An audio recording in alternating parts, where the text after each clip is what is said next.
Bonjour, nous sommes en 2015 dans le site de l'Institut Docteur Angélique dans une série de vidéos consacrées à des dissertations en philosophie à l'usage des classes de terminale et du supérieur.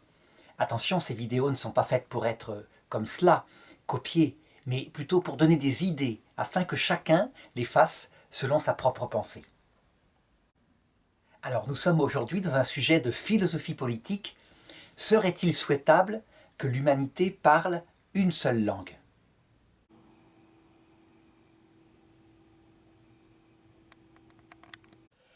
Sans être un grand prophète, on peut tout à fait prévoir que, dans quelques siècles, l'humanité ne parlera plus qu'une seule langue. C'est quelque chose qui est un phénomène, je dirais, qui est en phase de se réaliser, tout simplement parce que la mondialisation, les communications qui s'échangent, les voyages, font que, obligatoirement, une langue est de plus en plus utilisée. Actuellement, c'est l'anglais qui prend la main parce que, historiquement, l'Angleterre a eu le plus de colonies dans le monde entier.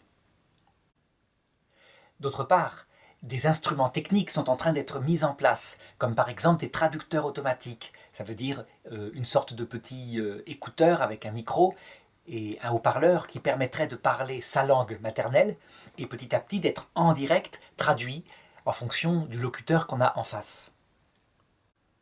C'est quelque chose qui n'est pas encore au point, tellement, je dirais, les intonations, les accents sont difficiles à traduire dans un ordinateur comme cela. Donc il faut, je dirais, un logiciel d'une très grande souplesse, ce qui n'est actuellement pas tellement le cas des logiciels qui sont plutôt carrés et qui ne savent pas utiliser le contexte des mots. Il n'empêche que, avec du temps, cela se fera, c'est évident. Alors, dans cette dissertation, je voudrais aborder deux choses, parce que nous sommes face finalement à un outil, et comme tout outil, il a des avantages et il a des inconvénients.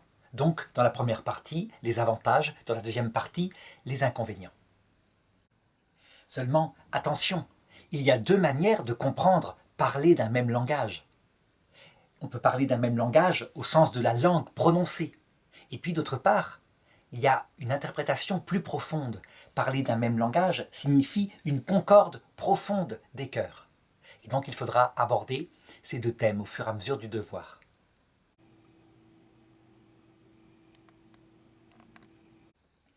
Alors, quand on aborde un tel sujet, on ne peut manquer, en philosophie, de se référer à un texte connu, un texte dans le style mythique. Ça veut dire qu'à travers une histoire qui peut-être n'est pas vraie, mais peu importe, manifeste des avantages et des inconvénients au fait de parler une seule langue. C'est le chapitre 11 du livre de la Genèse dans la Bible, qui raconte comment les langues se différencièrent dans le monde au tout début de l'humanité.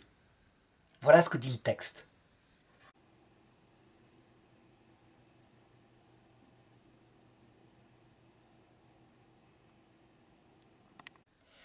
Tout le monde se servait d'une même langue et des mêmes mots. Comme les hommes se déplaçaient à l'Orient, ils trouvèrent une plaine au pays de Shinar et s'y établirent.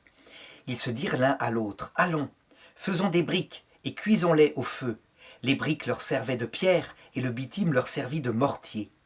Ils dirent, « Allons, bâtisons une ville et une tour dont le sommet pénètre les cieux. Faisons-nous un nom et ne soyons pas dispersés sur toute la terre. » Or, Dieu descendit pour voir la ville et la tour que les hommes avaient bâtie. Et Dieu dit, « Voici que tous ne font plus qu'un seul peuple et parlent une seule langue, et tel est le début de leurs entreprises. Maintenant, aucun dessein ne sera irréalisable pour eux. Allons, descendons, et là, confondons leur langage, pour qu'ils ne s'entendent plus les uns les autres. » Dieu les dispersa de là sur toute la terre, et ils cessèrent de bâtir la ville. Aussi la nomma-t-on Babel, car c'est là que Dieu confondit le langage de tous les habitants de la terre, et c'est là qu'il les dispersa sur toute la surface de la terre.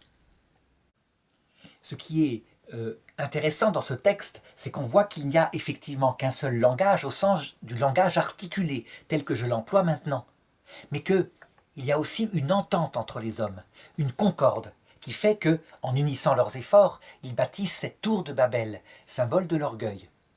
Et donc, en analysant ce mythe, on voit d'abord les avantages qu'aurait le fait de parler une seule langue, au sens de l'instrument parlé. C'est d'abord effectivement du côté de la compréhension qu'il y a un avantage énorme. Ça veut dire que le monde entier est capable de se parler, sans avoir besoin d'un traducteur. C'est donc extrêmement pratique. Et on commence à le voir par Internet, par les traducteurs écrits. Ça veut dire que n'importe quelle langue qui arrive un message en n'importe quelle langue, il suffit de cliquer en dessous du texte, traduction, pour avoir son équivalent français, évidemment grossièrement traduit, mais globalement le sens peut être facilement compris. C'est donc là un soulagement énorme dans l'apprentissage, puisque apprendre une langue, il y a une énorme part de par cœur, donc de mémoire pure. Comme le langage est l'instrument de la communication, il est évident que cela peut faciliter les échanges. Je dis bien cela peut faciliter les échanges. On en a un exemple en Belgique. La Belgique est un seul pays, mais il y a 3 langues. Le français, le néerlandais, l'allemand. Eh bien, on voit que, par exemple, entre le néerlandophone et les francophones, il y a une tension. Une incompréhension qui se fait de plus en plus forte. Ça veut dire que chacun vit dans son monde. Et au fur et à mesure que les gouvernements avancent, ils veulent de plus en plus tirer à eux les subventions. La Flandre, qui actuellement est plus riche, se venge en quelque sorte de l'époque où la Wallonie était plus riche, parce qu'elle avait les charbonnages, et qu'elle avait été méprisée, du moins elle en avait eu l'impression. Donc on le voit, le fait qu'il n'y ait pas une seule langue n'améliore pas la concorde entre les peuples. Cependant, la question qu'on peut se poser, c'est est-ce que c'est la langue qui fait la concorde entre les peuples ? Eh bien je dirais, quand on regarde la réalité autour de nous, on voit que ce n'est pas vrai, ce n'est qu'un instrument qui la facilite, mais que la concorde vient de choses beaucoup plus profondes. Parler le même langage, c'est avoir la même histoire, la même culture, appartenir fondamentalement à la même communauté nationale. Prenons par exemple en Europe occidentale, là où 2 cultures très différentes cohabitent ensemble. Par exemple dans les Balkans, où il y a des orthodoxes, qui sont des chrétiens, des catholiques, des chrétiens qui sont fidèles au pape, des musulmans. Eh bien, on voit que depuis des siècles, c'est source de véritables tensions dans des pays qui pourtant sont slaves et parlent parfois la même langue, exactement la même langue, ce qui n'empêche pas de se faire la guerre sans cesse. Par exemple, la guerre du Kosovo, où il y a eu là, pour le coup, des tentatives de purification ethnique pour se débarrasser de certaines ethnies qui étaient trop différentes et qui pourtant, de couleur de peau, étaient exactement semblables, de langage exactement semblable. Donc il est évident, à partir de cet exemple-là, que parler une seule langue, ce n'est pas quelque chose de suffisant, mais que avoir la même culture, être semblable, attire les hommes. L'homme s'unit à son semblable, et l'homme a beaucoup de mal à vivre avec quelqu'un de trop différent. C'est quelque chose qui fait partie de l'instinct grégaire de l'homme, qui peut être dépassé chez certains, mais la plupart, évidemment, loin de le dépasser, forment des communautés. Le communautarisme qui se met en place en 2015 et qui peut aboutir à des guerres civiles, c'est justement parce que le semblable se met avec le semblable. C'est très facile. Et puis il se met à se méfier de celui qui est dissemblable.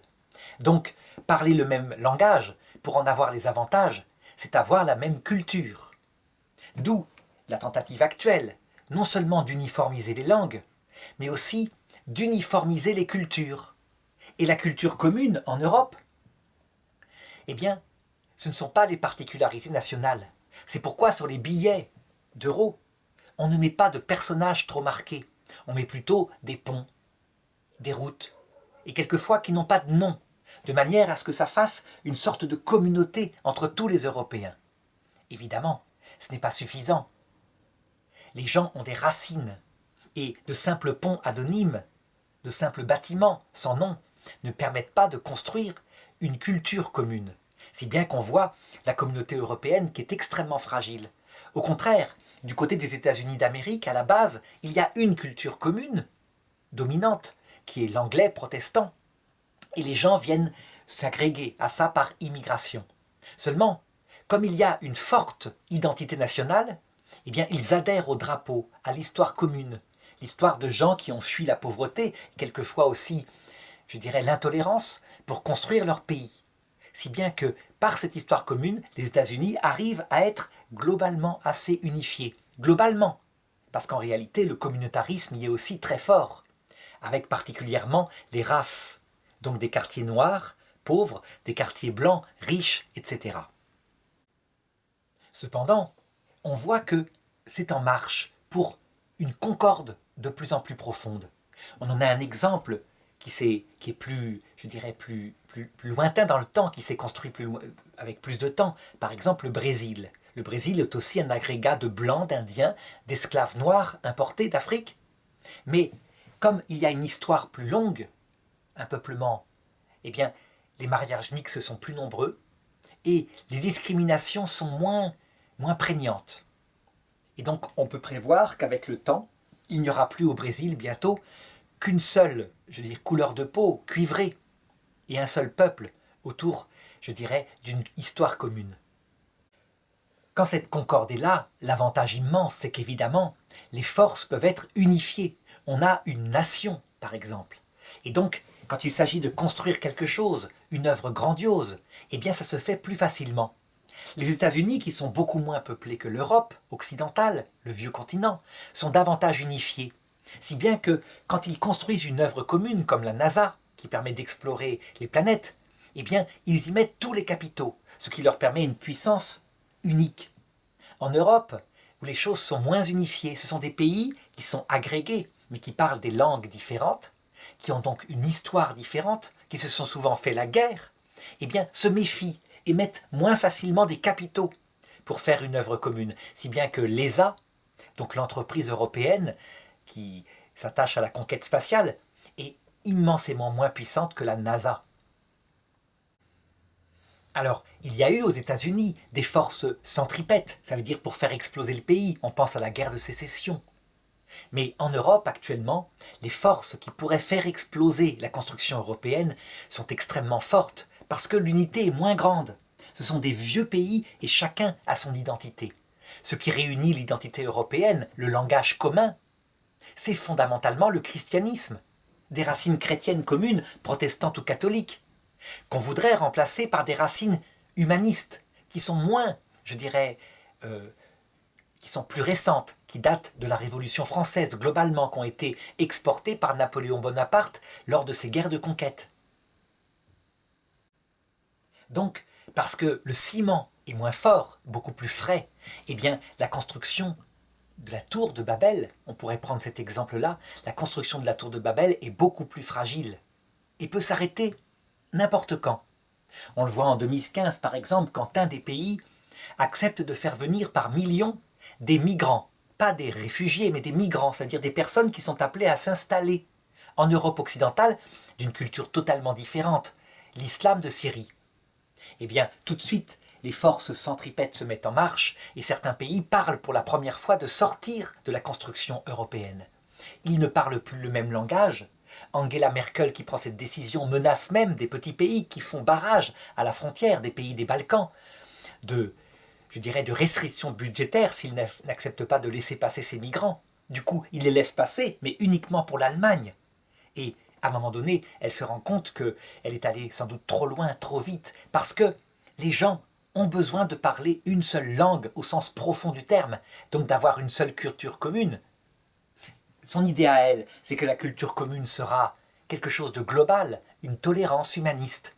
Mais visiblement, les peuples ont des racines plus profondes et plus anciennes, qui sont donc une identité chrétienne. Maintenant, au niveau mondial, s'il s'agissait de construire un seul peuple ayant une seule langue, cela passerait donc par le parler d'une seule langue au sens propre du terme, et la disparition des langages qui sont, je dirais, minoritaires. Chaque année, des petites langues disparaissent. Évidemment, il y a un appauvrissement culturel, et donc les peuples hésitent. Se débarrasser de sa culture, fondamentalement appuyée sur sa langue, c'est un inconvénient. Mais l'avantage, c'est de former une seule terre. Et si une seule terre parle une seule langue, est-ce qu'il n'y aura pas une paix et une puissance mondiale inouïe? Évidemment, ayant compris que le langage ne suffit pas, la deuxième façon de faire la concorde mondiale, c'est d'imposer une manière de penser commune. C'est ce que tentent les institutions mondiales comme l'ONU, à travers, je dirais, l'appui financier des peuples riches, c'est-à-dire des peuples de l'hémisphère nord. Mais on le voit, des peuples ayant une culture différente de l'hémisphère sud résistent farouchement. La grande guerre de l'islam qui se prépare, c'est tout simplement une résistance à une pensée unique mondiale qui serait autour de l'humanisme souvent sans Dieu. Et par réaction, on voit un certain islam se réveiller et exalter un divinisme sans homme, c'est-à-dire l'exaltation de Dieu, et il n'y a plus de valeur même à l'humanité. Donc comme le font les djihadistes lorsqu'ils égorgent et vendent en esclaves des personnes qui ne sont pas de leur propre idée. Donc on le voit, ce projet mondialiste, parler une seule langue, ne se fait pas si facilement et est opposé à des résistances profondes dans les racines des peuples. Cependant, les générations passeront. Et si jamais ça se fait sans violence, pacifiquement, peu à peu, il se peut qu'au bout de quelques siècles, l'unité du monde se fasse, comme je l'indiquais dans l'introduction. Il y a donc des avantages, il faut maintenant regarder les inconvénients.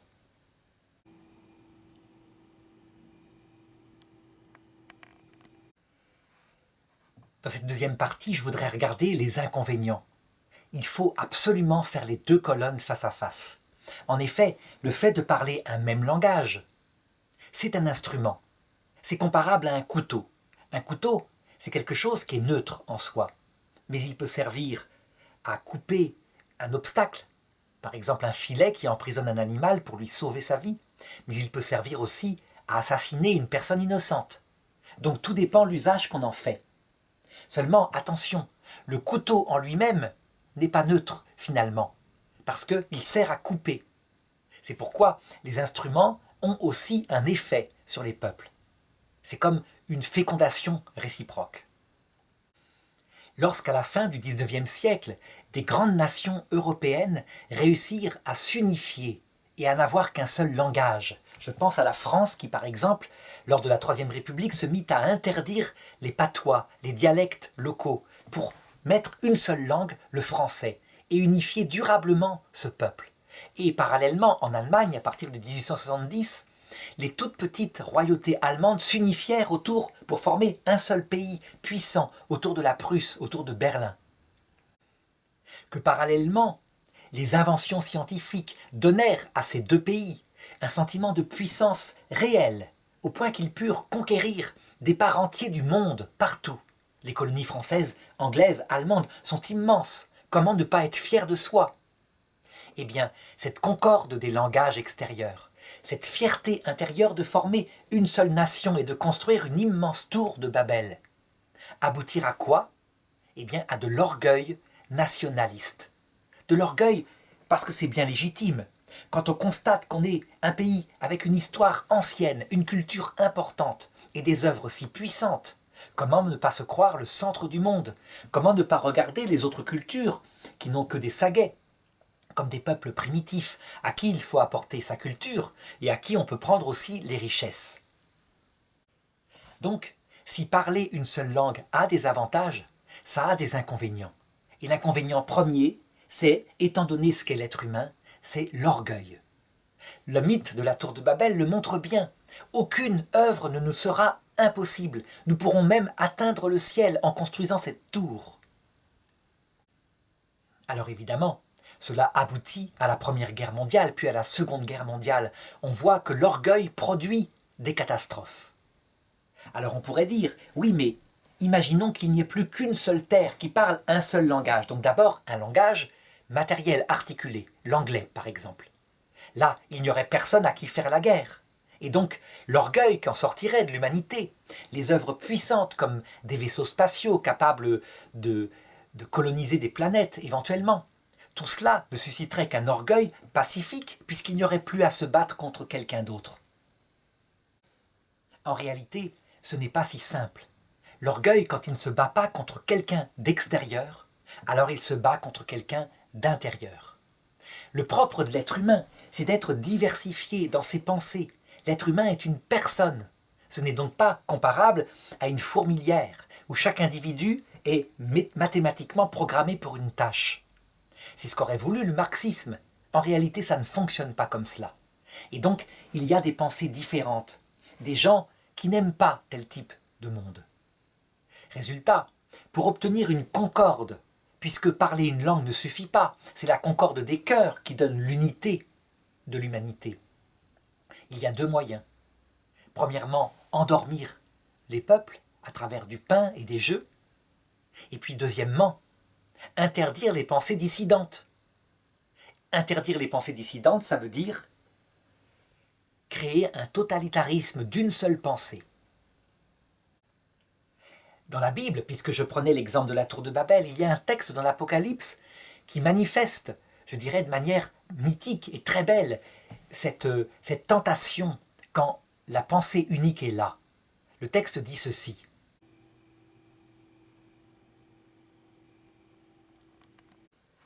Personne ne pouvait plus acheter ni vendre s'il n'était pas marqué par le chiffre de la bête. Quant à ce chiffre, c'est un chiffre d'homme, que l'homme intelligent le comprenne. Un chiffre d'homme, ça veut dire une construction humaine fantastique, une sorte de tour de Babel qui fait que celui qui en est extérieur, qui est un rebelle à cette unité, eh bien celui-là est mis au banc de cette société. Il y a donc des ennemis intérieurs, parce que l'homme est livré à sa propre liberté. Alors évidemment, si l'unité, la concorde, le fait de parler une seule langue, réprime simplement, modère les ennemis intérieurs qui tuent, je dirais, qui provoquent des guerres civiles, etc. Pourquoi pas? On peut, dans une civilisation, parler et avoir des arguments pour répondre à quelque chose à laquelle on n'est pas d'accord.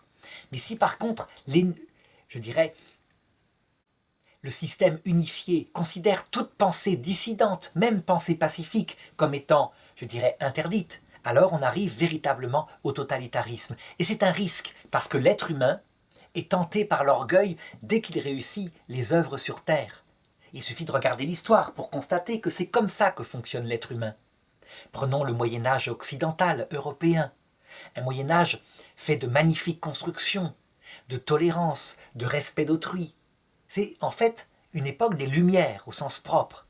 Eh bien ce Moyen-Âge provoque, par conséquent, puisque l'homme est l'homme, beaucoup d'orgueil, et se termine dans les guerres de religion à la Renaissance. La Renaissance, considérée comme l'époque des Lumières, et qui en fait est une époque de régression profonde, où la femme est remise par les rois, en France par exemple, en état de mineure perpétuel, alors qu'elle était dans les droits égaux au Moyen-Âge.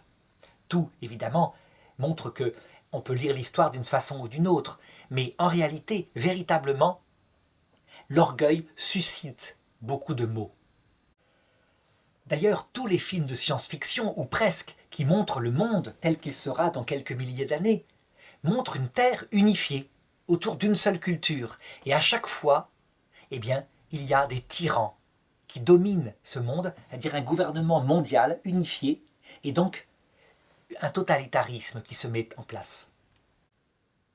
En effet, la division des langages, le fait d'avoir plusieurs pays, donc un monde multipolaire, présente aussi des inconvénients et des avantages. Inconvénients, c'est la guerre des nations, on l'a vu au XXe siècle. Mais les avantages, c'est qu'il ne peut pas y avoir une pensée dominante qui se croit la seule au monde. Il y a toujours des résistances.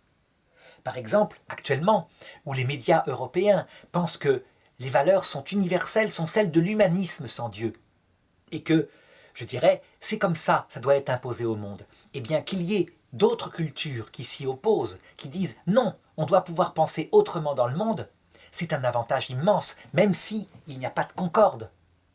Il y a différents langages, et que l'Occident a tendance à traiter ces autres pays comme des pays primitifs, soumis à des superstitions. Tandis que les autres pays ont tendance à regarder l'Occident comme décadent, profondément en fin de civilisation.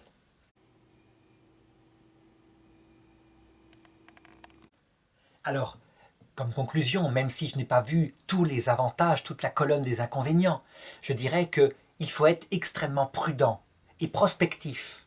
Nous connaissons la nature humaine et l'homme qui regarde son histoire peut vraiment prévoir ce qu'il devra vivre.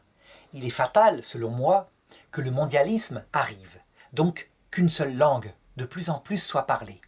Mais ça ne veut pas dire que même si la concorde est imposée, le monde sera idéal.